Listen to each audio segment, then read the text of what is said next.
What's going on, guys? Welcome back to another video here at Wall Street PR. In today's video, I'm going to be going over GPOPlus. I recently did cover them in the past, but I'm going to be talking about them again and talking about their recent decline all the way down to about 37 cents at its current price. The ticker symbol as seen in the top left is just GPOX, GPOX, and as always, I'm going to give an overview and a background of the company before we dive into the charts. And with that said, you can see over here on GPOPlus.com's official website, on the About Us page, for those of you who don't know, they are headquartered in Las Vegas, Nevada, and they're a publicly traded global holding company of industry-specific group purchasing organizations, which are GPOs. Their main holdings are a health GPO, a group purchasing organization for the healthcare industries, a CBD GPO, a GPO for the CBD and an hemp industry, and obviously I think that's one of the biggest parts of the company's potential future success is the fact that they are in the CBD and hemp industry. I think that industry as a whole is going to continue to see some rapid growth and really accelerate in the next few years.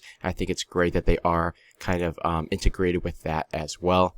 Next, you can see over here on digitaljournal.com, I did briefly cover this article in the past as well. It's titled, Could GPOPlus Be a Rising Star in the Giant Healthcare Sector for 2022? If we briefly go over this down here, you can see earlier in December of 2021, the company had announced the official launch of antigentest.com, a project of Health GPO, for the healthcare industry with operations and facilities located throughout the United States. As per the press release, the purpose of antigentest.com is to provide health GPO members and point-of-care providers with competitive pricing and a reliable supply chain for proof of coverage COVID-19 tests. Obviously, that's pretty big, guys. We know the pandemic is still going on, and this is a big part of that. And then lastly, to close things out with some of the recent news, this was on January 27th of 2022, so basically 1 month ago from today, they announced a new Chief Operating Officer and board member, Wayne Smeal. If we go down here as well, you can see a little bit more about Wayne. He did work for various different Fortune 500 companies, including McKesson, Armour Foods,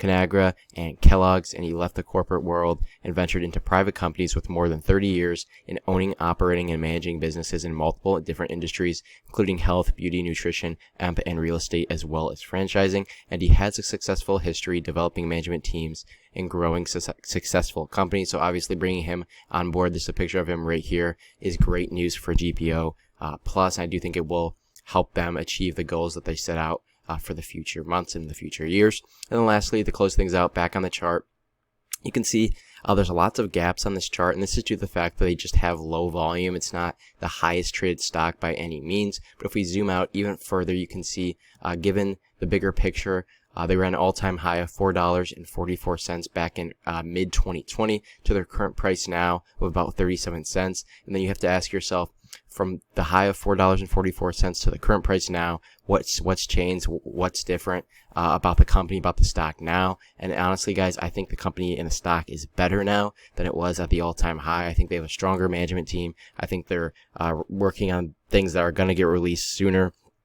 I do think they're just in a better overall financial position than they were at that all-time high. So if you agree with me there and you agree with that and you think this is a good buy, you could buy up this dip down here at 37.5 cents per share. They did hit a low of 32.5 cents per share before bouncing back up, and the RSI indicator is indicating that they are slightly oversold at the moment, sitting at 34.46. And this MACD indicator down here under that is flatlining. It's getting ready for a reversal, and I do think that they will see a move similar to this. If I can go ahead and draw in this trend line, I think they'll kind of bottom out down here, kind of see a little move like that, and then eventually, as buyers do step back in, I do expect a wider move back up over time to about 85 cents per share. This is going to be my first price target, and if they do break above that, I think they could go much higher, back up to $1.05 per share.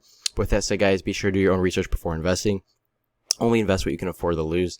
And if you're new here, please do subscribe to my channel. And with that said, thank you guys so much for watching, and I'll see you all in the next one.